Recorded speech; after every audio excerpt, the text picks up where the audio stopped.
10 ఏళ్ళు టీఆర్ఎస్ అధికారంలో ఉంది. ఏమీ చేయలేము. Waste waste. మాగంటి గోపినాథ్ అన్న ఉన్నాడంటే మా గల్లీకి వచ్చి చూడలేదు ఒకనాడు. ఎట్లున్నారమ్మ నీళ్ళు వచ్చి అంటే కూడా ఎవరు కూడా మనం వాళ్ళకరియలే. మరి ఇప్పుడు మరి టీఆర్ఎస్ మరి కాంగ్రెస్ వచ్చి 2.5 ఏళ్ళు అవుతుంది. మరి ఏమైనా పట్టించుకున్నారా? వాళ్ళు కరెంట్ బిల్లు ఫ్రీ ఇచ్చిండ్రు, సన్న బియ్యం ఇచ్చిండు, బస్ ఫ్రీ ఇచ్చిండు, ఇంకా చిన్న చిన్న ప్రాబ్లమ్స్ తీస్తున్నాడు.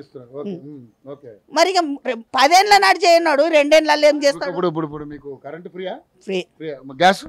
గ్యాస్ ముందే ఒక్కదానికి ఇప్పుడు ఉన్నాయి. 2 ముగ్గురుకున్నది ఇడ ఒక్కదానికి 2 ముగ్గురుకున్నాయి, కొన్ని ఇంట్లోకి ఉన్నాయి.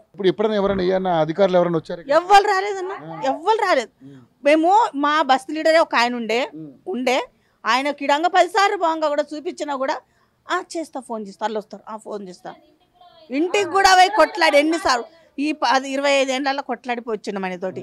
కానీ ఆయన చేస్తాం ఇప్పుడు ఎంసీహెచ్లో చేస్తాం, మట్టి తీయమని చేస్తాం. మరి మళ్ళీ ఇప్పుడు కాదు సరే, ఇప్పుడు మీ సమస్యలు ఉన్నాయి కదా, ఇప్పుడు మళ్ళీ వస్తారు కదా, అప్పుడు అడుగుతాం. అసలు ఈ గల్లీకి రారు, అస్సలే గల్లీకి తొక్కి చూడరారు, రారిగా అసలు అడుగుతామని ఆ మూలకే రారు. అసలు ఆ మూలకి వస్తే మాట్లాడడానికి వస్తుండే.